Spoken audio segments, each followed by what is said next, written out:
Today, Steelers head coach addressed the media at the NFL owners' meetings in Orlando, Florida, for the first time since acquiring Russell Wilson and Justin Fields. Today, I'm going to be breaking down my takeaways from what he had to tell the media today, talking about Russ, talking about Fields, talking about the center position and wide receiver position. Said some very interesting things that might reveal some potential draft strategy type of deals. Some little nuggets today. But before we get into my takeaways from Coach T, go ahead and check me out on Twitter or Instagram at Jack_Sperry on X or at SpareDog.football on Instagram. Everyone and anybody that gives me a follow on X over the next 24 hours is going to be getting a shout out on tomorrow's edition of Steelers Talk. So if you're watching this, you haven't followed me on Twitter and you want additional Steelers and NFL content on X, you can check me out right now at Jack_Sperry. Here are the last 10 people to give me a follow on X. Shout out to Inoke, Ryan, Alpha Omega, Creep, Mellow, Ted,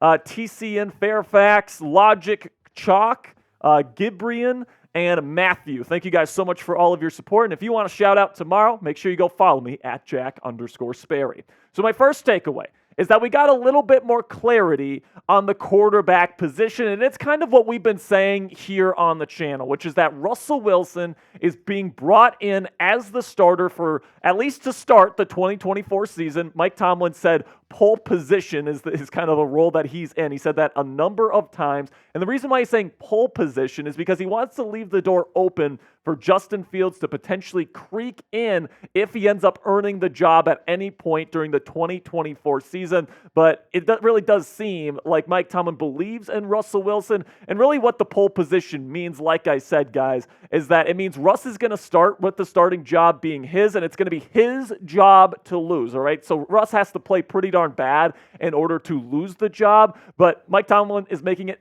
abundantly clear here that Russell Wilson has to show up, he has to play well, and he has to earn his keep with this football team if he wants to keep that job. This is what Tomlin has to say about the acquisition of QB1. I think probably the most attractive component of his profile to me is his quest for greatness, his chase for legacy. This is not a guy who is hungry, meaning that he can be satisfied. This is a guy that is driven, and you want to work with people who have that mindset.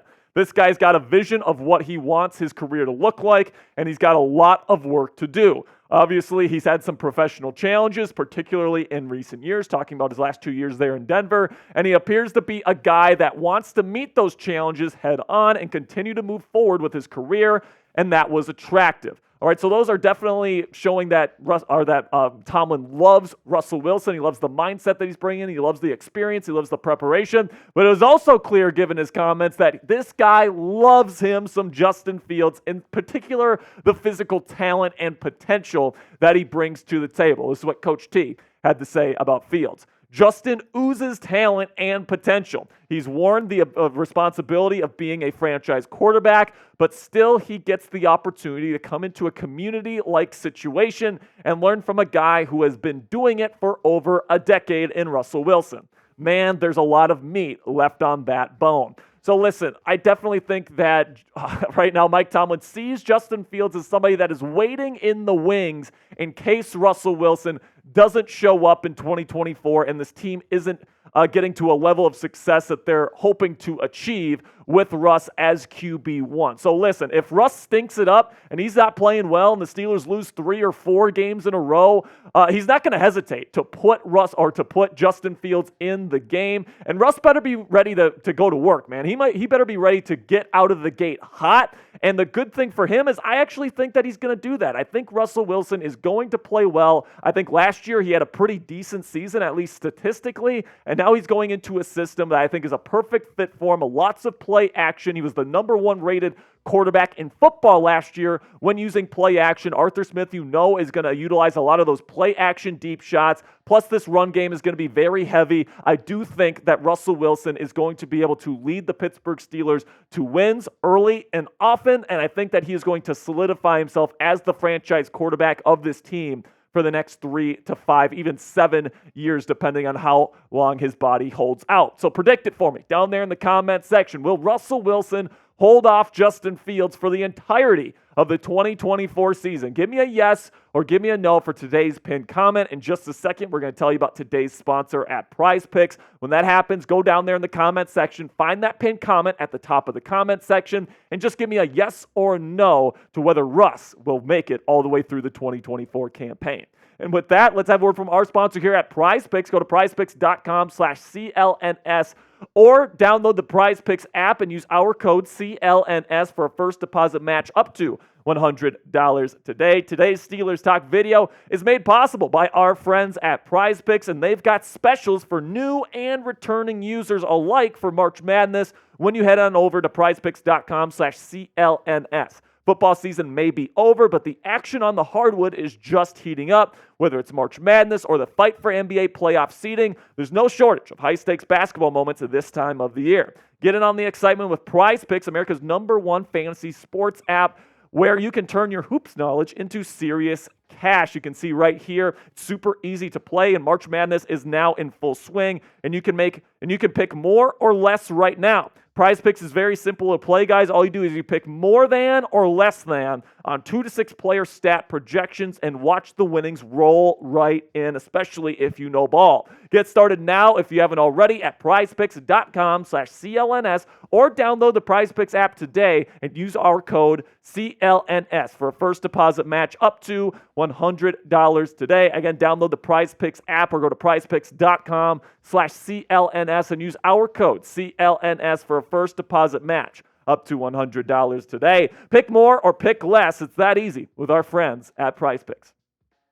So another takeaway that I took from Tomlin's comments in Orlando this week was that center is going to be a priority for the Pittsburgh Steelers early in the 2024 NFL Draft. This is what Tomlin has to say about the center situation right now. Obviously, we've still got Herbig on our roster, and we've got some work to do there, whether it's continued in free agency and or the draft, we'll get something done. And really what I think what this means is that because he's saying free agency or the draft, I really does think that this pretty much guarantees that the Steelers are going to be drafting a center like we've been expecting, because the center market on free agency now, except for like Connor Williams, who might not be ready for the start of camp, is completely barren. So I would expect the Steelers to really prioritize addressing this position early and often in the NFL Draft. This is what he has to say about potentially taking a center this year. There's going to be a segment of guys in the draft pool that are going to be ready to go, and then there's going to be a larger body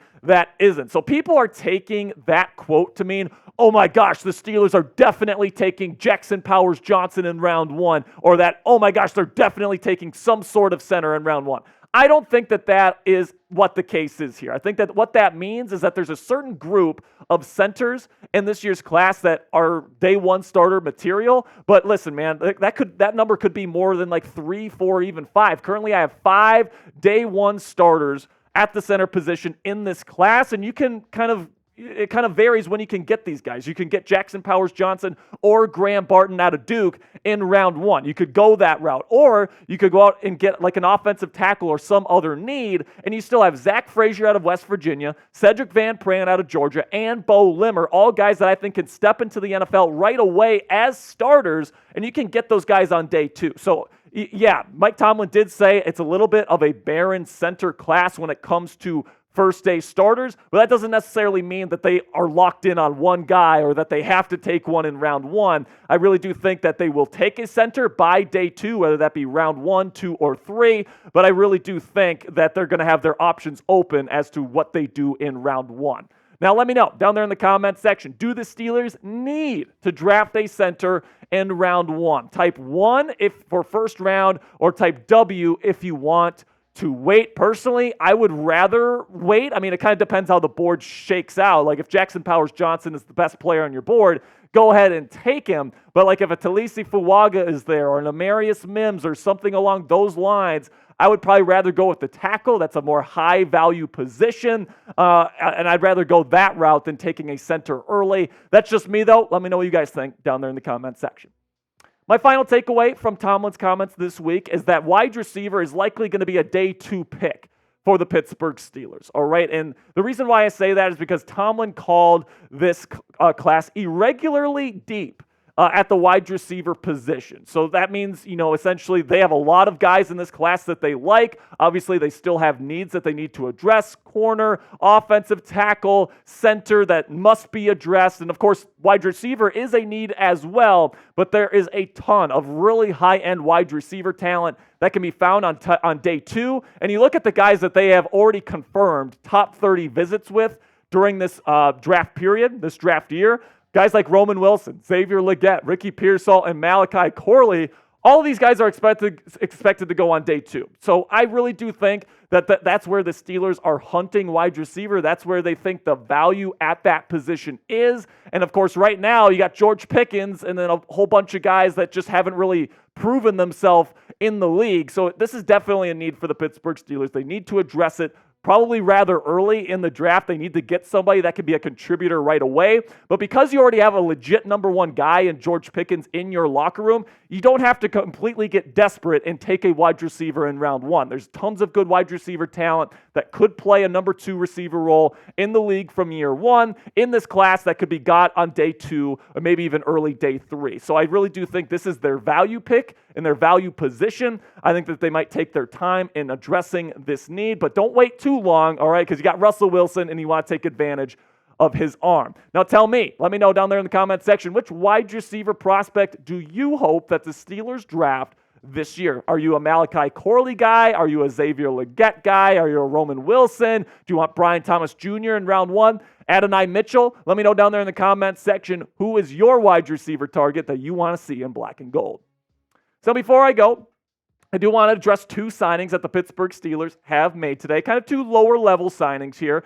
So let's start with quarterback Kyle Allen. So, Omar Khan, Mike Tomlin, they've said in the past that they like to have 4 quarterbacks in camp, and they like to carry 3 quarterbacks during the season. So they're bringing in Kyle Allen. He has a couple starts in his career. Unremarkable quarterback, 3rd quarterback option, emergency quarterback. Definitely not going to be challenging Russell Wilson or Justin Fields or anything like that. Look for Pittsburgh to have 1 more quarterback. I think like a UDFA, like maybe a Sam Hartman they might bring in or something like that. Or if Joe Milton doesn't get drafted, maybe you bring in a guy like that to see if he can fill out the 3rd quarterback spot. But yeah, I do think that they want to have 4 quarterbacks heading into camp. They currently have 3. And then the other guy that they have added here is Dean Lowry, defensive lineman, formerly with the Vikings and Packers. He's been more of a depth piece, all right? He hasn't really played all that much in his career, but he is somebody that's, a good depth piece for this Pittsburgh Steelers defensive line rotation.